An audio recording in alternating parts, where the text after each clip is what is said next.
The pill bottle rattled when I picked it up, a sound I'd become intimately familiar with over the past 4 months. Capecitabine, the label read, take 2 tablets twice daily with water within 30 minutes of a meal. The orange pills inside represented my best chance at beating the acute lymphoblastic leukemia that had upended my life at 23. Each bottle cost $4,200. My insurance covered most of it, leaving me with a $300 copay that still stung each month. But the financial cost paled in comparison to the physical one. Weight loss had stripped 20 pounds from my already slim frame, leaving me gaunt and skeletal. Fatigue so profound that climbing the stairs to my bedroom required rest stops and sheer determination. A pallor that made my skin look translucent, made strangers ask if I was feeling all right, made children stare. The medication worked by interfering with cancer cell division, but it also interfered with everything else. My appetite had vanished. Food tasted like cardboard when I could taste anything at all. My hands and feet tingled with neuropathy. My hair had thinned to wispy strands I eventually cut short just to feel some control over my changing appearance. My stepmother, Diane, hated how I looked. "Can't you wear more makeup?" she asked last week, eyeing me over her coffee cup. "You're so pale. It's unsettling." "It's the chemotherapy." "Still, you could make an effort."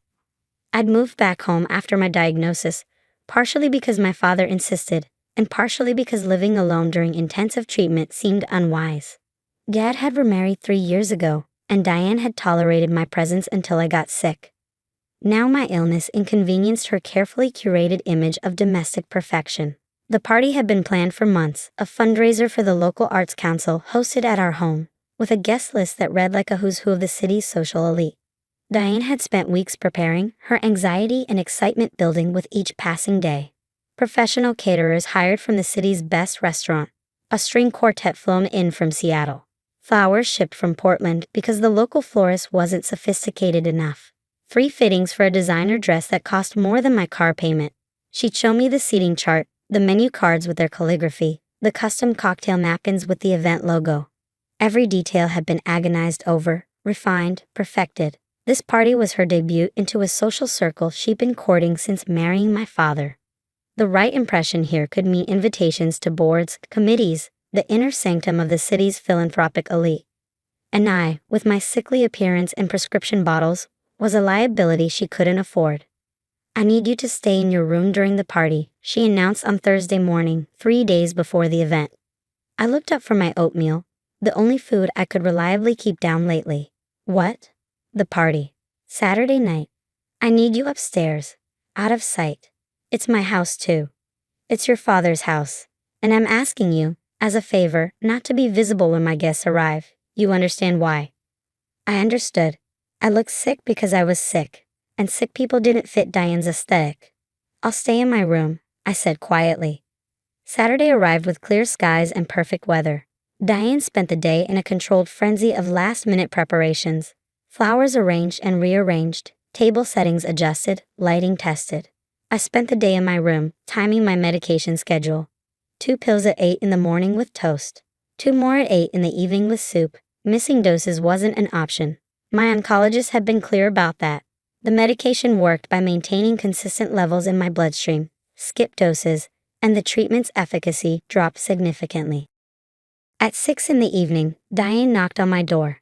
She wore a silver cocktail dress that probably cost more than my monthly medication. Her hair and makeup were flawless. "I need you to give me your pills," she said. I stared at her. "What?" "Your medication, the bottles in the bathroom. Give them to me. I need to take my evening dose in 2 hours. You can skip one night. I don't want pill bottles visible anywhere in this house. My friend Patricia is very observant, and if she sees prescription bottles, she'll ask questions." "Diane, I can't skip doses. It's chemotherapy. One night won't kill you. Don't be dramatic." She held out her hand expectantly. "No." Her expression hardened. "Excuse me." I said no. "I'm not giving you my medication. I need it. This is my party in my home, and I am not having it ruined because you insist on looking sick and leaving your pills lying around like some kind of pharmacy. Give me the bottles, now." "Where's Dad?" "Your father is downstairs helping with the wine selection. Don't involve him in this. Just cooperate for once." She pushed past me into the bathroom. I heard the medicine cabinet open. Heard bottles rattling. I grabbed my phone and started recording as I walked to the bathroom doorway. Diane stood at the sink, my 3 bottles of capecitabine in her hands. Each contained a 30-day supply, 3 months of treatment, representing over $12,000 in medication. Put those down, I said, phone raised. She saw the camera and her jaw tightened. Turn that off. Put my medication down first. Instead, she twisted the cap off the first bottle and turned it upside down over the toilet. Orange pills tumbled into the water, dozens of them. Months of treatment disappearing in seconds. Stop.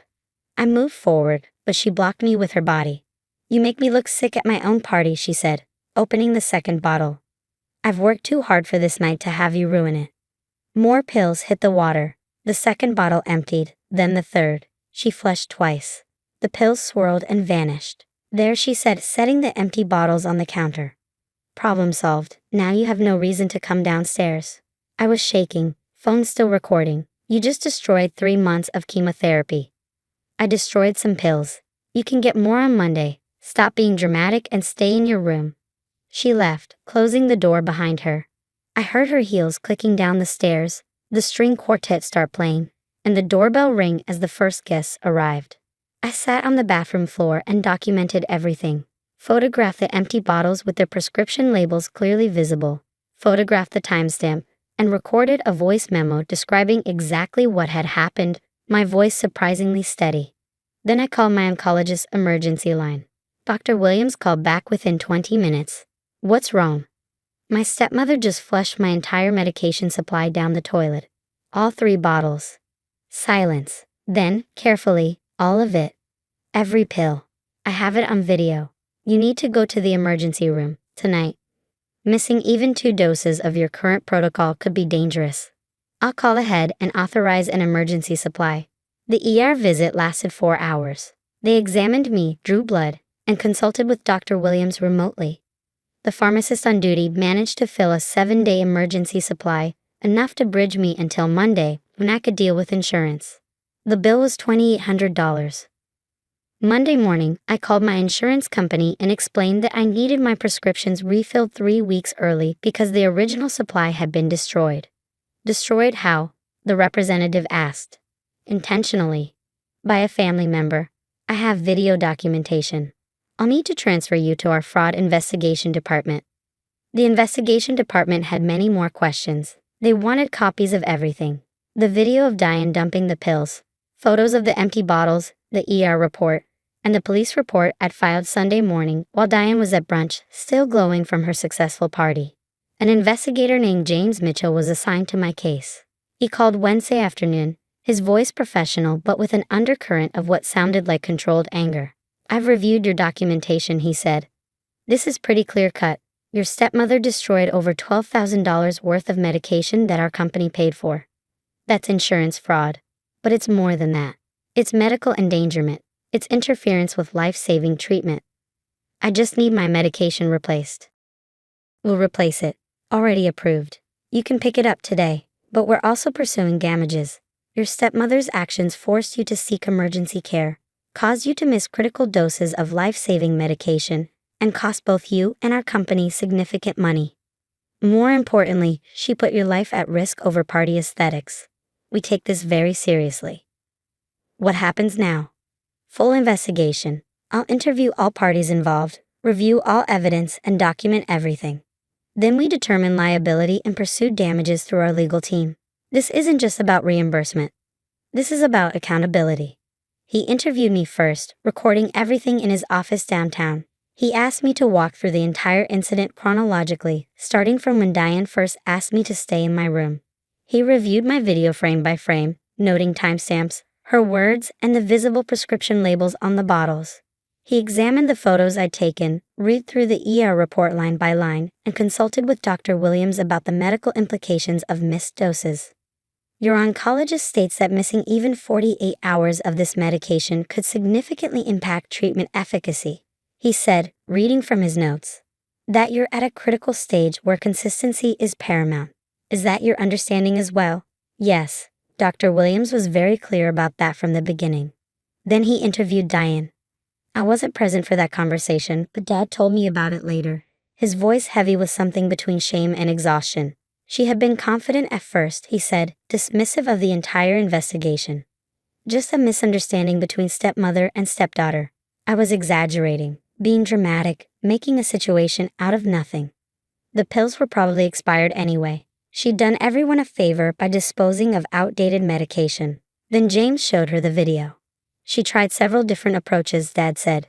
First, she claimed it was taken out of context, that the camera hadn't captured the full conversation, that I'd given her permission to dispose of the medication. When James pointed out that permission didn't explain my immediate trip to the emergency room, she shifted tactics. She said I'd been looking for a reason to cause trouble, had set the whole thing up because I resented her, had staged the destruction myself for sympathy. James asked her to explain why, if I'd given permission or staged anything, I'd immediately gone to the emergency room for replacement medication at significant personal cost. Why I'd filed a police report within 24 hours. Why my oncologist had documented medical necessity for immediate replacement and expressed serious concern about missed doses. Why the video clearly showed her stating that I made her look sick at her party. She couldn't answer any of it. The confidence crumbled. She'd asked for a lawyer. The determination took 2 weeks. James called me on a Friday afternoon. We've completed our investigation. Your stepmother is liable for willful destruction of covered medication, interference with medical treatment, and the resulting emergency care costs. Our legal team has calculated damages. How much? Replacement medication, $4,200. Emergency room visit and temporary supply, $2,800. Pain and suffering from missed doses and medical endangerment, $20,000. Punitive damages for intentional destruction, $25,000. Total of $52,000. I couldn't speak. Our company is pursuing $4,200 for the medication replacement directly. The remaining $48,000 is being pursued on your behalf for personal damages. You have the option to accept a settlement or take it to civil court. A settlement? We've contacted your stepmother's legal counsel. They're motivated to settle. This video is not something they want presented in court.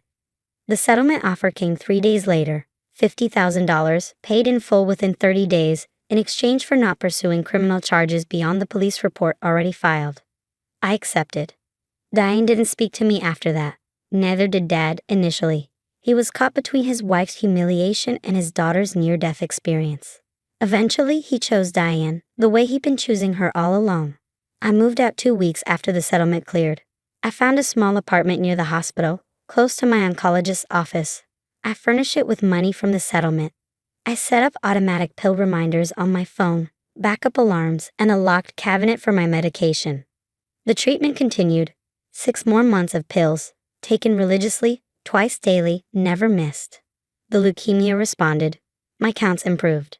Dr. Williams used words like remission and recovery. Diane's party had been a success, by all accounts. Her friends had been impressed. Her social standing had been elevated.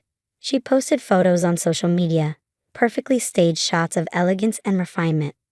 She deleted them all after the settlement went public. After her friends learned she destroyed her stepdaughter's cancer medication over party aesthetics. After the whisper network of social circles she'd worked so hard to infiltrate learned what she'd done. Turns out flushing chemotherapy pills down the toilet to maintain appearances doesn't play well among the charity fundraiser crowd. I saw her once after I moved out at a grocery store 6 months later. She looked older, harder, turned away when she saw me. I let her go. No confrontation needed. No harsh words or dramatic scene. She'd already paid $50,000, her reputation, her social standing, the friendships she'd cultivated so carefully. All for one perfect party that no one remembered 6 months later. I finished my treatment in December. Dr. Williams declared me in complete remission in January. I kept the empty pill bottles from that destroyed supply, lined up on a shelf in my apartment, a reminder of what my stepmother valued. 3 months of cancer treatment, destroyed for aesthetics.